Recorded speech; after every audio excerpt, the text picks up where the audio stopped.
இன்னைக்கு வீடியோக்குள்ள போகிறதுக்கு முன்னாடி ரீசெண்டாக கரூரில் நடந்த இன்சிடென்ட்டுக்காக என்னோட ஆழ்ந்த இரங்கலை தெரிவிச்சுக்கிறேன். இன்னைக்கு செப்டம்பர் 29th 2025 கரெக்டாக இன்னிலேருந்து ஒரு வருஷத்துக்கு முன்னாடி செப்டம்பர் 29th 2024 அன்னைக்கு என் நாய்க்குட்டி என்னோட பைரவ் இறந்த நாள். இன்னைக்கு அவனோட முதலாம் ஆண்டு நினைவு நாள். அவன் அம்மாவை இறந்து தனியாக இருந்த போது நான் ஒரு 20 நாள் குட்டிலேருந்து கூட்டிகிட்டு வந்தேன். 6 வயசு வரைக்கும் என்கிட்ட இருந்தான். அவன் இறந்தது என்னால் அது ஏற்றுக்கவே முடியாத ஒரு தருணம். அது பைரவோட இறப்பை என்னால் ஏன் ஏற்றுக்கவே முடியலன்னா, நான் அவனை இன்னைக்குமே நாயாவே பார்த்ததில்லை. என் கூட பிறந்த தம்பியாக தான் பார்த்துருக்கேன். என்னோட தம்பி அவன். இன்னைக்கு கூட அவன் ஃபோட்டோக்கு நான் பொட்டு வச்சு பூ வைக்கும்போது எனக்கு கண்ணு ரொம்ப கலங்கிடுச்சு.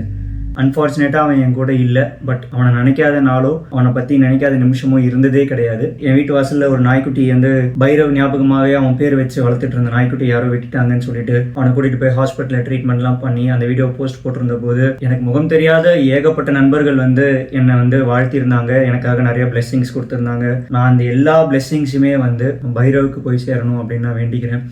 நான் உயிரோடு இருக்கிற வரைக்கும் என்னை சுற்றி நாய்கள் கண்டிப்பாக இருக்கும். நான் எத்தனை நாய் வளர்த்தாலும் பைரவ் என் ஹார்ட்ல ஒரு ஸ்பெஷலான பிளேஸ்ல இருக்கான். அவனுக்கு அந்த இடம் என்னைக்குமே இருக்கும். செப்டம்பர் 29, 2025 அவனோட நினைவு நாள் அன்னைக்கு அவனுக்கு ஒரு போஸ்ட் போடணும்னு தோணுச்சு. அதுக்கு தான் இந்த வீடியோ.